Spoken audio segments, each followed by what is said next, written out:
Hello aspirants, मैं हूं उत्कर्ष और आप देख रहे हैं सिंप्लीफाइड मॉक्स। आज है डे 2 ऑफ टेंस और आज के इस वीडियो में हम लोग पूरा टेंस कंप्लीट कर लेंगे। अगर आपने अभी तक पहला वीडियो टेंस का नहीं देखा है तो जा करके देख लीजिए। वहां पर हम लोगों ने इंडेफिनिट और कॉन्टिन्यूस फॉर्म पढ़ रखी है, प्रेजेंट, पास्ट और फ्यूचर टेंस की। तो अब बचता है हमारा परफेक्ट और परफेक्ट कॉन्टिन्यूस फॉर्म। तो आइए अब शुरू करते हैं इस वीडियो को परफेक्ट फॉर्म से। तो देखिए, सबसे पहले है आपका प्रेजेंट परफेक्ट टेंस। ठीक है, तो प्रेजेंट परफेक्ट टेंस के अंदर क्या आता है? तो जो कार्य अभी अभी या हाल फिलहाल खत्म हुआ वो किस में आता है? वो आपका प्रेजेंट परफेक्ट टेंस के अंतर्गत आता है। बेसिकली इसकी पहचान अगर आप हिंदी में करोगे तो लिख करके आएगा चुका है, चुकी है, चुके हैं। ठीक है, जैसे कि एग्जाम्पल में देखिए आपको लिख रहा है कि he has come to Delhi recently, यानी कि वो अभी हाल फिलहाल में ही दिल्ली आया।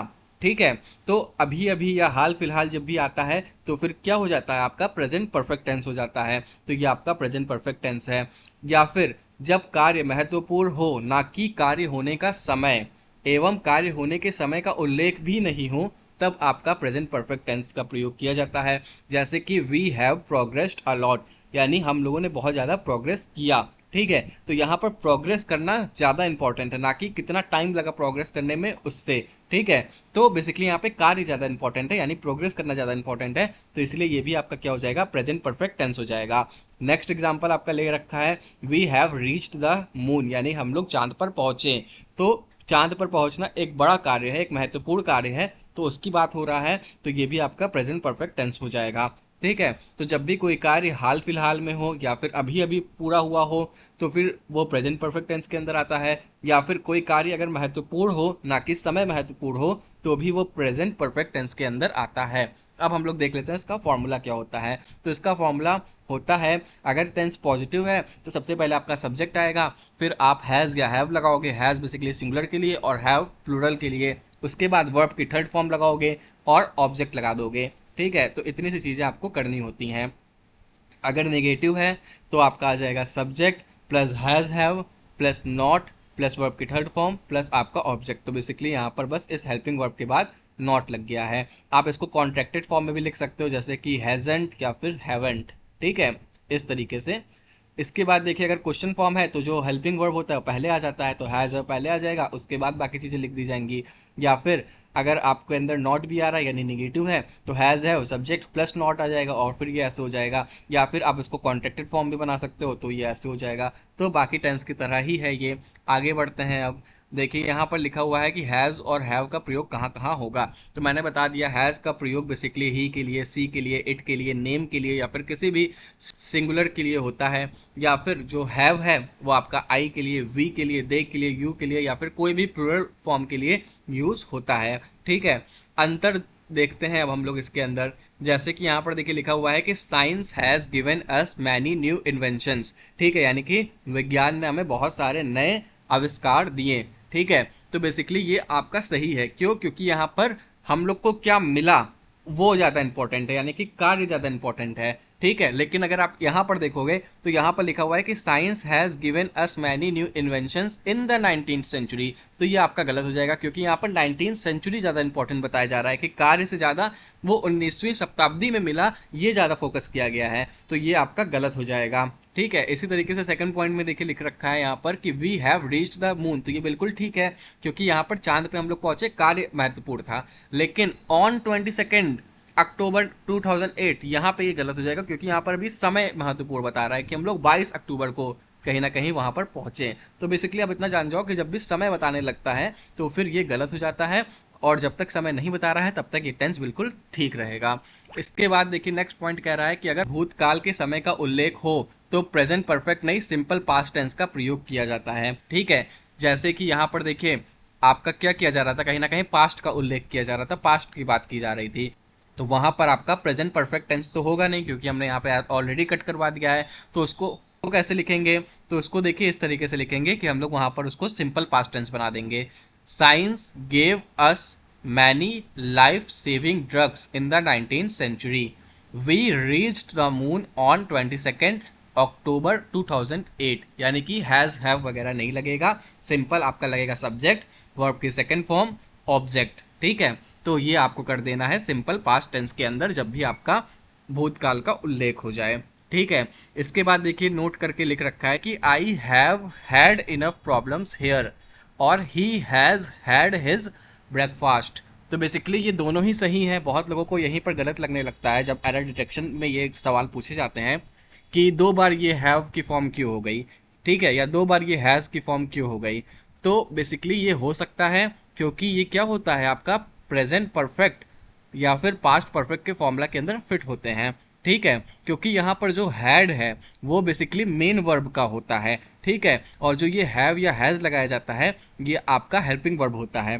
तो subject plus helping verb plus आपका मेन वर्ब और ऑब्जेक्ट इसी से मिलकर के तो बना होता है कोई भी सेंटेंस, तो इसीलिए ये बिल्कुल सही हो जाता है। ठीक है, जैसे इस लाइन का क्या मतलब है, ही हैज़ हैड हिज ब्रेकफास्ट, यानी कि उसने अपना ब्रेकफास्ट कर लिया है। ठीक है, या फिर आई हैव हैड, हैड मतलब क्या होता है कर लेना। ठीक है, और हैज़ और हैव जो लगा हुआ है ये आपका एज अ हेल्पिंग वर्ब लगा हुआ है।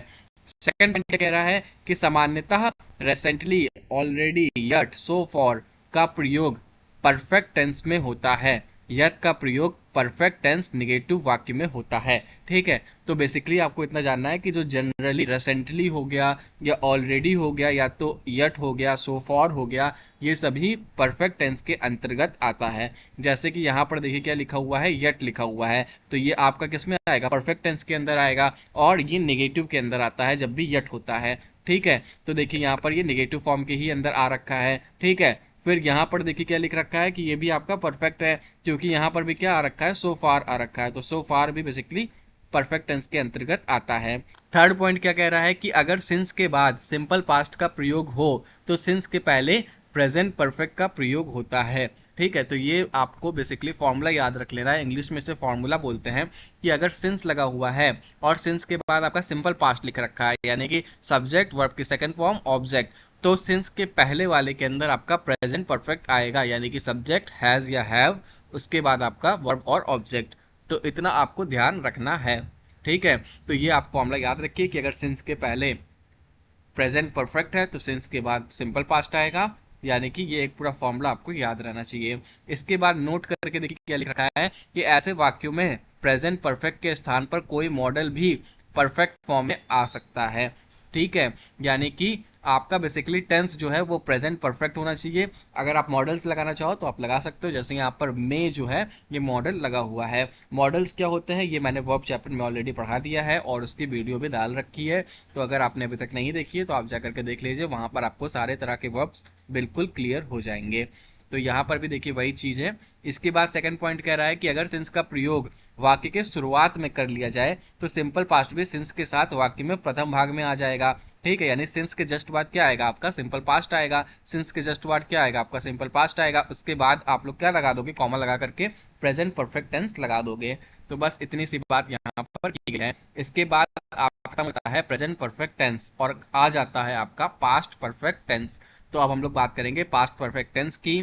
तो देखिए पास्ट परफेक्ट टेंस में पहले ही लिख रखा है, नीचे दिए गए विभिन्न वाक्यों को देखें। ठीक है, जैसे हम पहला वाक्य देखते हैं, I saw him before he stopped his car, और उसी के बाद जस्ट लिख रखा है कि I had seen him before he stopped his car. तो बेसिकली पहला वाला हमारा गलत था, दूसरा वाला हमारा सही है कि बिफोर के जस्ट बाद आपका सिंपल पास्ट होता है। जैसे अभी हम लोगों ने देखा था सिंस के जस्ट बाद क्या होता है, सिंपल पास्ट होता है, और सिंस के जस्ट पहले प्रेजेंट परफेक्ट होता है। लेकिन अगर बिफोर होगा तो बिफोर के जस्ट बाद आपका सिंपल पास्ट होगा और जस्ट पहले आपका पास्ट परफेक्ट होगा, यानी प्रेजेंट परफेक्ट की जगह पर पास्ट परफेक्ट होता है। ठीक है, तो यहाँ पर देखिए पास्ट परफेक्ट नहीं था तो इसको हमने सेकंड पॉइंट में पास्ट परफेक्ट बनाया है। अभी फॉर्मूला हम लोग देख लेंगे तो हम लोग को वो क्लियर हो जाएगा कि पास्ट परफेक्ट हम कैसे पहचानते हैं। इसके बाद देखिए जो दूसरा वाक्य है, दूसरे वाक्य में क्या है, बिफोर पहले आ गया है। ठीक है, यहाँ पर बीच में था, यहाँ पर आपका पहले आ गया है। तो अगर बिफोर पहले आ जाए तो जैसे सिंस में था कि सिंस के जस्ट बाद क्या आता था, सिंपल पास्ट आता था, तो बिफोर भी अगर पहले आ जाए तो आपका क्या आएगा, सबसे पहले सिंपल पास्ट आएगा, उसके बाद आपका पास्ट परफेक्ट आएगा। जैसे आपका सिंस में था पहले सिंपल पास्ट था फिर आपका प्रेजेंट परफेक्ट था, वैसे ही इसके अंदर भी है, इसके अंदर प्रेजेंट परफेक्ट की जगह पे पास्ट परफेक्ट है। अब देखिए आपका जो तीसरा वाला है उसके अंदर आफ्टर है कि जब भी आफ्टर होता है तो उसके जस्ट बाद सिंपल पास्ट नहीं आता है। यहाँ पर उल्टा हो जाता है। ठीक है, सिंस और बिफोर का केस सेम होता है, लेकिन आफ्टर का केस क्या हो जाता है, उल्टा हो जाता है। ठीक है, क्योंकि ये दोनों ही आपस में क्या है, उल्टे चीजें हैं। बिफोर मतलब पहले, आफ्टर मतलब बाद में। ठीक है, तो यहाँ पर जो चीज पहले आती थी वो इसके अंदर बाद में आएगी, और यहाँ पर जो चीजें बाद में आती थी वो यहाँ पर पहले आएंगी। तो यहाँ पर पहले आपका सिंपल पास्ट होता है, उसके बाद आपका पास्ट परफेक्ट होता है। ठीक है, और अगर हम लोग का आ जाता है बाय द टाइम, तो वहां पर आपका पहले सिंपल पास्ट होगा, फिर आपका पास्ट परफेक्ट होगा। तो बेसिकली आपको ये चीज़ें तो वैसे भी याद रहेंगी, क्योंकि इसके अंदर भी जो बिफोर वाला केस भी था, बिफोर वाले केस के अंदर भी अगर बिफोर पहले था तो पहले सिंपल पास्ट था। तो बस इतना याद रखना है कि सारे ही चीज़ के अंदर क्या हो रहा है कि पहले आपका यानी यहाँ पर आपका सिंपल पास्ट आ रहा है और यहाँ पर आपका पास्ट परफेक्ट आ रहा है। ठीक है, लेकिन आफ्टर वाला एक ऐसा केस है जिसके अंदर आपका सिंपल पास्ट इधर ना आकर के इधर आ रहा है। ठीक है, तो ये आपको ध्यान रखना है कि अगर दो कार्य पास्ट में एक के बाद एक हो रहे हों, तो जो पहला कार्य है उसको आप पास्ट परफेक्ट में रखोगे और दूसरे कार्य को आप सिंपल पास्ट टेंस के अंदर डाल दोगे। ये भी आप वैसे ही याद रख सकते हो, क्योंकि हम लोगों ने क्या देखा था कि हर एक केस के अंदर तुरंत क्या आ जा रहा था, आपका सिंपल पास्ट आ जा रहा था और उसके पहले आपका यानी सबसे पहले आपका पास्ट परफेक्ट आ रहा था। तो इसमें तो वही कह रहा है कि पहले पास्ट परफेक्ट रखो, उसके बाद आप सिंपल पास्ट रखो। तो बस आपको ये ध्यान रहेगा। इसका फॉर्मूला क्या होता है, तो पास्ट परफेक्ट टेंस का जो फॉर्मूला होता है वो होता है, अगर पॉजिटिव है तो सब्जेक्ट होगा, हैड होगा, वर्ब की थर्ड फॉर्म होगी, ऑब्जेक्ट होगा। अगर नेगेटिव है तो हैड के बाद आपका नॉट आ जाएगा, या फिर आप इसको कॉन्ट्रैक्टेड फॉर्म में हैडंट लिख सकते हो। अगर क्वेश्चन आएगा तो हेल्पिंग वर्ब यानी कि हैड पहले आ जाएगा, फिर सब्जेक्ट, वर्ब की थर्ड फॉर्म प्लस ऑब्जेक्ट। इसी तरीके से नॉट के केस में सब्जेक्ट के जस्ट बाद नॉट आता है, या फिर आप इसको भी कॉन्ट्रैक्ट करके इस तरीके से लिख सकते हो। तो इसमें तो कोई आपको परेशानी होगी नहीं। अब हम लोग देख लेते हैं वाक्य फिफ्थ को। तो यहाँ पर देखिए क्या लिख रखा है कि when Anand reached his village he found that the news about him had preceded him. तो बेसिकली इसका मतलब क्या है कि जब आनंद अपने गांव पहुंचा तो उसने पाया कि जो न्यूज़ है यानी कि जो समाचार है उसके आने का, वो उससे पहले पहुंच चुका है। ठीक है, यानी उसके आने से पहले उसका समाचार गांव में पहुंच चुका है। जब आनंद वहां पर आया यानी गांव में आया तो उसने ये चीज पाया। तो बेसिकली देखिए इसके अंदर दो पास्ट टेंस लिख रखे हैं। पहला पास्ट टेंस है आपका कि when Anand reached his village, यानी कि जब आनंद अपने गांव पहुंचा। तो बेसिकली ये भी आपका क्या है, एक पास्ट टेंस है, क्योंकि रीच्ड आ रहा है, बेसिकली पास्ट आ रहा है। He found that the news about him had preceded him, यानी उसने पाया कि उसके आने का जो समाचार था वो गांव में पहले ही पहुंच चुका है। तो बेसिकली दोनों ही, या पहुंच चुका था, तो बेसिकली दोनों ही आपका क्या है, पास्ट टेंस है। देखिए यहाँ पर नोट पे लिख रखा है कि वाक्य फिफ्थ को देखें। When Anand reached his village he found that the news about him had preceded him. तो बेसिकली यहाँ पर लिख रखा है कि जब आनंद गांव पहुंचा। ठीक है, when Anand reached his village यानी कि जब आनंद गांव पहुंचा, ही फाउंड यानी तो पाया कि उसके बारे में जो न्यूज़ थी वह उससे पहले पहुंच चुकी थी। तो बेसिकली यहाँ पर आपके दो पास्ट सेंटेंस जो हैं वो आ रखे हैं, और मैंने अभी आपको बता रखा है कि जब दो कार्य पास्ट में एक के बाद एक हों, जैसा अभी हुआ है, तो जो पहला कार्य है वो आपका पास्ट परफेक्ट में होगा और जो दूसरा कार्य है वो आपका सिंपल पास्ट टेंस के अंदर होगा। तो यहाँ पर भी एक के बाद एक आया, तो यहाँ पर आप देखोगे कि पहला कार्य को तो उसने सिंपल पास्ट कर दिया, जबकि यहाँ पर लिख रखा है कि पहला कार्य तो पास्ट परफेक्ट में होगा और दूसरा कार्य इसने पास्ट परफेक्ट में लिख दिया, जबकि होना चाहिए सिंपल पास्ट टेंस में। तो क्या ये गलत है? तो अगर आप कहोगे ये गलत है तो यहाँ पर तो इसने इसको सही ठहरा दिया है। ठीक है, वही चीज लिख करके। तो बेसिकली ये सही सेंटेंस है, क्योंकि यहाँ पर क्या कह रहा है आपसे कि आपको ये नहीं देखना है कि जो पहले लिखा है वो आपका पहला एक्शन हो गया और जो बाद में लिखा है वो आपका दूसरा एक्शन हो गया। ये चीज नहीं है। पहला एक्शन मतलब है कि जो कार्य पहले हुआ। ठीक है, तो पहले क्या हुआ, पहले उसके बारे में जो न्यूज़ थी वो गांव पहुंची, उसके बाद वो पहुंचा। तो जो चीज़ बाद में होगा उसको सिंपल पास्ट में रखना है। तो आनंद जो है वो बाद में पहुंचा, इसीलिए यहाँ पर आनंद देखिए सिंपल पास्ट में लिख रखा है, और जो चीज़ पहले पहुंची यानी कि न्यूज़, ये वाला सेंटेंस आपका पास्ट परफेक्ट टेंस के अंदर लिख रखा गया है। तो ये चीज़ आपको समझना है कि एक्शन पहले कौन सा हो रहा है उसी को हम लोग फर्स्ट एक्शन कहेंगे, और जो बाद में हो रहा है उसको हम लोग सेकेंड एक्शन कहेंगे। तो आई होप आपको ये वाला पॉइंट समझ में आ गया होगा। अब हम लोग बढ़ते हैं आगे, जो कि है आपका फ्यूचर का परफेक्ट टेंस। तो फ्यूचर टेंस मतलब होता है कि जो कार्य भविष्य में खत्म हो चुका होगा वह फ्यूचर परफेक्ट के अंतर्गत आता है। यानी कि you will have finished your syllabus by this time next year, यानी कि इस समय अगले साल तक तुम अपना सिलेबस कंप्लीट कर चुके होगे। ठीक है, तो ये बेसिकली फ्यूचर की बात कर रहा है और फ्यूचर में भी कार्य के खत्म हो जाने की बात कर रहा है। ठीक है, तो जो कार्य भविष्य में खत्म हो चुका होगा वो आपका फ्यूचर परफेक्ट टेंस के अंतर्गत आएगा, जैसा कि आपने यहाँ पर एग्जाम्पल में देखा। नीचे दिया गया सेंटेंस फॉर्मेशन देखें तो यहाँ पर क्या कह रहा है कि बाय द टाइम, तो by the time I reach the station the train will have left, यानी कि अगर बाय द टाइम आता है तो उसके जस्ट बाद आपका सिंपल प्रेजेंट टेंस आएगा और उसके जस्ट बाद आपका फ्यूचर परफेक्ट टेंस आएगा। तो ये चीज आपको ध्यान रखना है। ठीक है, फॉर्मूला जो इसका होता है वो आपका होता है subject will plus shall plus have plus verb की third form plus object. Not आएगा तो यहाँ पर आ जाएगा, कॉन्ट्रैक्टेड फॉर्म लिखोगे तो ऐसे लिख दोगे। ठीक है, और अगर आप क्वेश्चन फॉर्म में लिखोगे तो जो हेल्पिंग वर्ब है वो पहले ले आओगे, देन सब्जेक्ट ले आओगे, देन आप हैव वर्ब की थर्ड फॉर्म ऑब्जेक्ट लगा दोगे। तो यहाँ पर देखिए कोई हैज़ हैव वाला कॉन्सेप्ट नहीं है, जितने भी फ्यूचर परफेक्ट टेंस होंगे उन सबके अंदर हैव आएगा। बेसिकली जो चेंज होगा वो या तो विल होगा या तो शैल होगा, बाकी सारी चीज़ें सेम रहेंगी। अब यहाँ पर देखिए डिफरेंस भी दे रखा है, क्योंकि बाय द टाइम अभी हम लोगों ने थोड़ी देर पहले पास्ट में भी देखा था कि अगर बाय द टाइम के जस्ट बाद सिंपल पास्ट होता है तो उसके बाद आपका पास्ट परफेक्ट आ जाता है। लेकिन अगर बाय द टाइम के बाद आपका सिंपल प्रेजेंट होता है, ठीक है, दोनों में अंतर देखिए, यहाँ पर वर्ब की सेकंड फॉर्म है जबकि यहाँ पे वर्ब की फर्स्ट फॉर्म है। तो जब भी आपका सिंपल प्रेजेंट होगा तो आपका फ्यूचर परफेक्ट होता है, लेकिन अगर आपका सिंपल पास्ट होगा तो आपका पास्ट परफेक्ट होता है। तो ये चीज़ आपको ध्यान रखना है, इसके अलावा आपको कुछ भी ध्यान नहीं रखना है। अब हम लोग आ जाते हैं परफेक्ट कॉन्टिन्यूस टेंस पे। तो इसके अंदर आपका पहला आ जाता है प्रेजेंट परफेक्ट कॉन्टिन्यूस टेंस। तो यहाँ पर लिखा हुआ है कि जो कार्य भूतकाल में शुरू हुआ हो और अभी भी चल रहा हो, यानी कि अभी खत्म ना हुआ हो, अगर भूतकाल में शुरू हुआ और खत्म हो गया तो फिर वो किसके अंतर्गत आता है? पास्ट परफेक्ट के अंतर्गत आता है। लेकिन अगर भूतकाल में शुरू हुआ और अभी भी चल रहा हो तो फिर वो किसके अंदर आएगा? वो आपका आ जाएगा प्रेजेंट परफेक्ट कॉन्टिन्यूस टेंस के अंदर।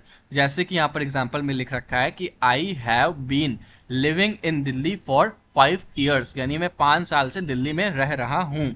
तो यानी कि 5 साल पहले ये कार्य शुरू हुआ था रहने का और अभी भी रह रहा है, तो ये आपका प्रेजेंट परफेक्ट कॉन्टिन्यूस टेंस के अंतर्गत आ जाएगा। फॉर्मूला में देखिए लिख रखा है कि अगर पॉजिटिव होगा तो सबसे पहले सब्जेक्ट डालोगे, फिर आप हैज़ या हैव डालोगे, फिर बीन डालना आपका कंपलसरी है, फिर वर्ब की फर्स्ट फॉर्म प्लस आईएनजी, जिसको वर्ब की फोर्थ फॉर्म भी बोला जाता है, प्लस आपका ऑब्जेक्ट होता है। और क्योंकि यहाँ पर हमेशा एक टाइम भी गिवन होता है तो फिर आप टाइम भी डालते हो और उसके पहले फॉर या फिर सिंस लगता है। अभी हम लोग देखेंगे कहाँ पर फॉर लगता है, कहाँ पर सिंस लगता है।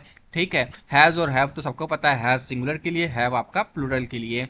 अगर क्वेश्चन फॉर्म होगा तो जो आपका हेल्पिंग वर्ब है यानी कि हैज़ या हैव वो पहले आ जाएगा, उसके बाद बाकी चीज़ें कंटिन्यू रहेंगी। और अगर क्वेश्चन के अंदर भी नेगेटिव फॉर्म आ जाता है तो आपका पहले हैज़ या हैव होगा, फिर सब्जेक्ट के तुरंत बाद नॉट आ जाएगा, उसके बाद भी चीज़ें कंटिन्यू रहेंगी। या फिर आप इन सभी का कॉन्ट्रैक्टेड फॉर्म भी लिख सकते हो। अब हम लोग देख लेते हैं इसके अंदर भी एग्जाम्पल, जैसे कि यहाँ पर लिख रखा है कि I am teaching you since an hour. तो ये एक गलत सेंटेंस है, क्योंकि यहाँ पर क्या है कि मैं तुम्हें 1 घंटे से पढ़ा रहा हूँ। तो 1 घंटे पहले ये कार्य शुरू हुआ, यानी भूतकाल में ये कार्य शुरू हुआ और अभी भी चल रहा है, क्योंकि अभी वो पढ़ा ही रहा है। तो यहाँ पर आपका एम नहीं होगा, क्या होगा? हैव होगा, क्योंकि आई के साथ हैव लगता है, प्लस बीन होगा, वर्ब की फोर्थ फॉर्म होगी यानी कि वर्ब की फर्स्ट फॉर्म प्लस आईएनजी। और बाकी चीज़ें तो इसमें भी ठीक लिख रखी थी, लेकिन यहाँ पर एम लगा हुआ था तो एम नहीं होगा, आपका क्या हो जाएगा? हैव बीन हो जाएगा। इसके बाद देखिए और क्या लिख रखा है कि अब फॉर और सिंस कब कब लगता है उसको हम लोग देख लेते हैं। बहुत सारे बच्चे इसके अंदर कंफ्यूज रहते हैं कि सिंस कहाँ लगाएंगे, फॉर कहाँ लगाएंगे, और इसीलिए इससे रिलेटेड एरर के अंदर भी क्वेश्चन पूछे जाते हैं। एरर डिटेक्शन के अंदर कई बार सिंस की जगह पे फॉर लगा देता है, फॉर की जगह पे सिंस लगा देता है और वहाँ पर बच्चे कंफ्यूज हो जाते हैं। तो देखिए आपको यहाँ पर अच्छी तरीके से समझ लेना है कि कहाँ पर आपका सिंस लगता है, कहाँ पर आपका फॉर लगता है। तो देखिए फॉर आपका, तो फॉर में देखिए क्या लिख रखा है कि जब समय की अवधि का उल्लेख हो तब आपका फॉर का प्रयोग होता है, यानी कि ड्यूरेशन इंग्लिश में बोलते हैं। एक आपको ड्यूरेशन ऑफ टाइम पता चल जाए तो आप फॉर लगाओगे, जैसे कि फॉर 2 आवर्स यानी कि 2 घंटे से, तो आपको एक ड्यूरेशन पता चल गया, एक अवधि पता चल गया। ठीक है, इसी तरीके से फॉर लास्ट 2 ईयर्स, तो ये भी एक ड्यूरेशन ऑफ टाइम है। 5 days ड्यूरेशन ऑफ टाइम है, 3 weeks 2 months, ये सभी आपके ड्यूरेशन ऑफ टाइम है। जबकि सिंस कहाँ पे लगता है, जब आपको शुरुआती समय का उल्लेख किया जाता है, जैसे कि सिंस मंडे। तो अब यहाँ पर मंडे से की बात की जा रही है, कोई ड्यूरेशन नहीं बताया जा रहा है, ठीक है, एक शुरुआती समय बताया जा रहा है कि हाँ मंडे से शुरू किया गया, या फिर सिंस द बिगिनिंग यानी शुरुआत से शुरू की गई, या फिर सिंस 2008। तो ये सभी क्या बता रहा है कि आपको समय की शुरुआती समय का उल्लेख बता रहा है। जबकि फॉर तब आप लगाते हो जब आपको ड्यूरेशन ऑफ टाइम यानी समय की अवधि बताता है, ठीक है। तो अब हम लोग देख लेते हैं कि सिंस का प्रयोग कैलेंडर, घड़ी, दिन के पहर एवं जीवन की अवस्थाओं के साथ सिंस का प्रयोग किया जाता है, ठीक है। जैसे कि यहाँ पर देखिए कैलेंडर में आपका सिंस का प्रयोग किया जाएगा, जैसे कि since Monday, since Tuesday, since 7 May, since 8 July, ठीक है, since Holi, since Diwali, since May, since June. इन सब के अंदर यानी कैलेंडर्स के अंदर बेसिकली हम लोग सिंस लगाते हैं, क्योंकि शुरुआती समय बताता है कि कब से शुरू किया गया। क्लॉक के लिए भी यानी घड़ी के लिए भी, स्टेजेस ऑफ लाइफ के लिए यानी जीवन की अवस्थाओं के लिए, ठीक है, पार्ट्स ऑफ ईच डे यानी कि मॉर्निंग, लास्ट नाइट, नून, ठीक है, इवनिंग, इन सभी के लिए भी आप सिंस का यूज़ करते हो, क्योंकि ये शुरुआती समय बता देता है। ये सारी चीज़ें आपकी प्रेजेंट परफेक्ट कॉन्टिन्यूस टेंस के अंदर थी। अब हम लोग आ जाते हैं पास्ट परफेक्ट कॉन्टिन्यूस टेंस के अंदर। तो देखिए बहुत छोटा सा है, यहाँ पर लिख रखा है कि जो कार्य भूतकाल में शुरू हुआ, चला और भूतकाल में ही खत्म हो गया, वो आपका पास्ट परफेक्ट कॉन्टिन्यूस टेंस के अंतर्गत आता है। जैसे कि I had been waiting for you since morning, यानी कि मैं तुम्हारा वेट जो है वो मॉर्निंग से कर रहा था, पर अब और वेट नहीं करेगा, क्योंकि वो उसको ही बोल रहा है ना जो अब आ चुका है, कि मैं तुम्हारा वेट सुबह से कर रहा था, ठीक है, लेकिन अब तो तुम आ गए हो। तो बेसिकली भूतकाल से कार्य शुरू हुआ यानी मॉर्निंग से शुरू हुआ, चला यानी कि वेट वो करता रहा, और अब भूतकाल में ही वो खत्म हो गया, यानी कि मैं तुम्हारा वेट सुबह से कर रहा था।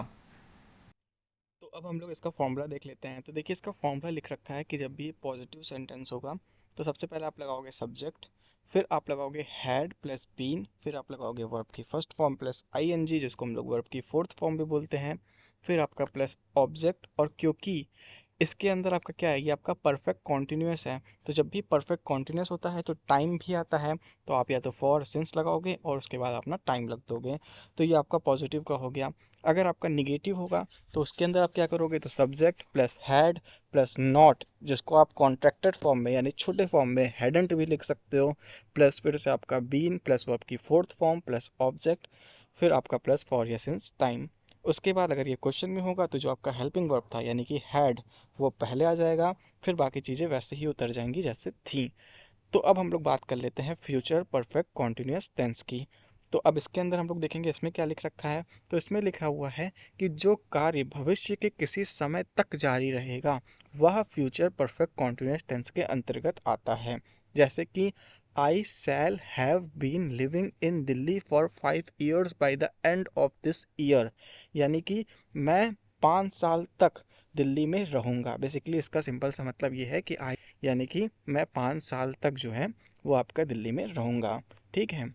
सेकंड क्या कह रहा है कि he will have been playing from 2 o'clock, यानी कि वो 2 बजे से क्या करेगा, खेलेगा, ठीक है।